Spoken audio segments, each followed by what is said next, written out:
Hello, this is John Reardon from Harvest Technology Group, and this quick video will showcase how Content360 can improve accounts payable processing speed and accuracy by utilizing integration with PowerSchool's eFinancePLUS product.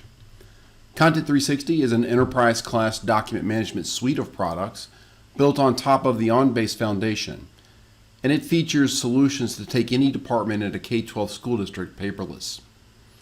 Today we're going to show how AP invoice processing and storage can be entirely paperless with minimal data entry from the moment your district receives the invoice until the payment is finalized in eFinancePLUS and the check is cut. Now, invoices can arrive via many sources, from paper to email, and even as receipts taken as pictures from mobile devices. Content360 can capture output from any source, especially from PowerSchool applications. Now, most invoices begin as paper or perhaps in the inbox with an email from a vendor.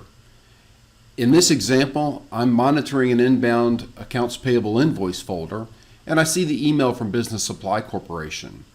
I can simply drop and drag this into a folder that is being managed and monitored by Content360. The email attachment and the email body, if required, are automatically swept into Content360. And because I drop the document into a specific folder, it will follow certain routing rules and automatically have index values associated with it. Now, if your district is using Gmail instead of Outlook, it's a similar process. I simply will download the invoice, and then I can either drop and drag it into Content360 or utilize our print integration and print the document into Content360. So whether you're using Outlook or Gmail or a mobile device or even a scanner, the invoice will find its way into Content360 where processing will begin. So as a user, this is the first time I've had to interact with this invoice. I can see that Content360 has already categorized this as an AP vendor invoice and has already populated a lot of the metadata or keywords based upon either data scanned and OCR'd on the document or based upon PO transaction data found inside of eFinancePLUS. And as I tab through the fields, I can determine the location of this information. So here we found the vendor name. Here's the purchase order number. We're going to come back to the control number and these keyed and received fields in just a minute. So I can continue to work through the document, and as a user, this is my point of data entry. So if I need to make any corrections to this information, I'm going to do it from this screen. Now, there are a couple of fields on here I purposely did not capture just so I can show that we have additional methods of capturing the document. So for example, I didn't capture the invoice tax, but I see it's located here on the invoice. Just by double clicking on that value, I can populate it into the index field. Same thing with freight, and same thing with the terms of the invoice. Now, for longer data entry, things like the remittance address, we're going to use a slightly different capture approach, and I'm just going to draw a line through that data, highlight it, and Content360 will capture the entire data value. As I continue to work through this invoice, we're going to come to another set of data information, and this is the line item detail. This information was imported into Content360 from the purchase order in eFinancePLUS, and it's important that it stays that way because eventually this data is going to be piped back into eFinancePLUS. So I don't want to have miscellaneous vendor information which would cause a matchup difficulty with data in eFinancePLUS.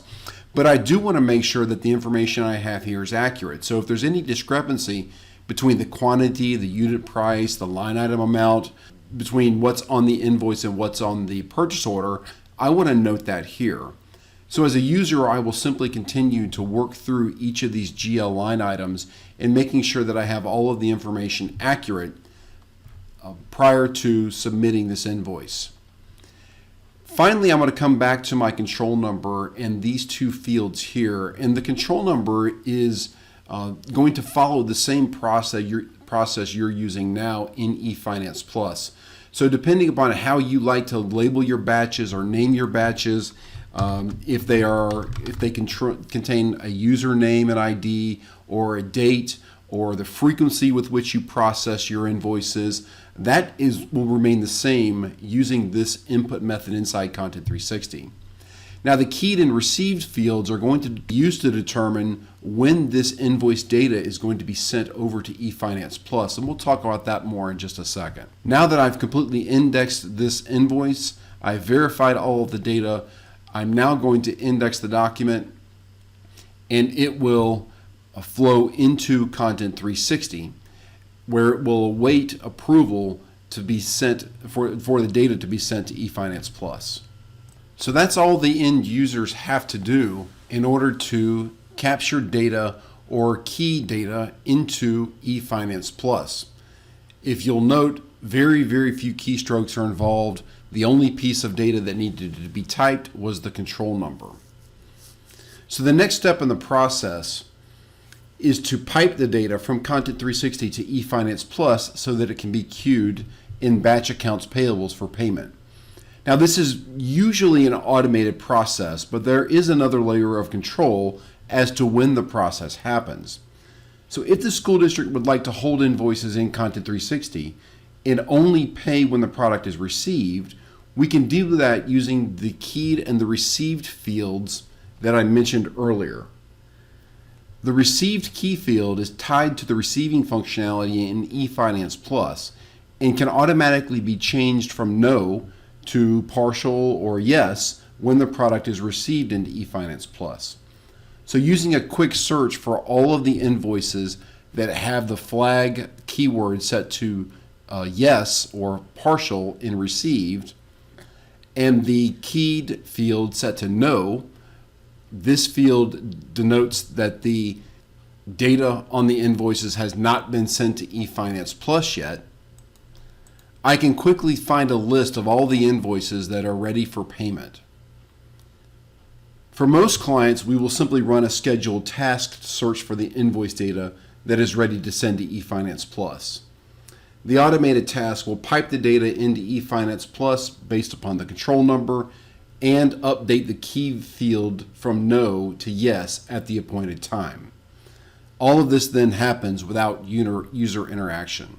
Once the data is piped into eFinance, I can go to my batch accounts payable screen, locate the batch if I have any additional questions or if I want to only pay on certain line items.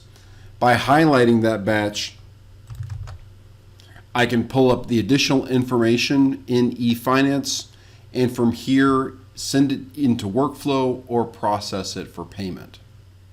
If at any point in time I have questions regarding the documents related to that invoice, from any screen inside eFinancePLUS, such as the purchase order inquiry screen, I can simply double click and pull up the Content360 screen with all of the documents related to that transaction. So here's the purchase order that was printed directly into eFinancePLUS, here's the packing slip that may have been scanned, and here's the invoice that we recently processed.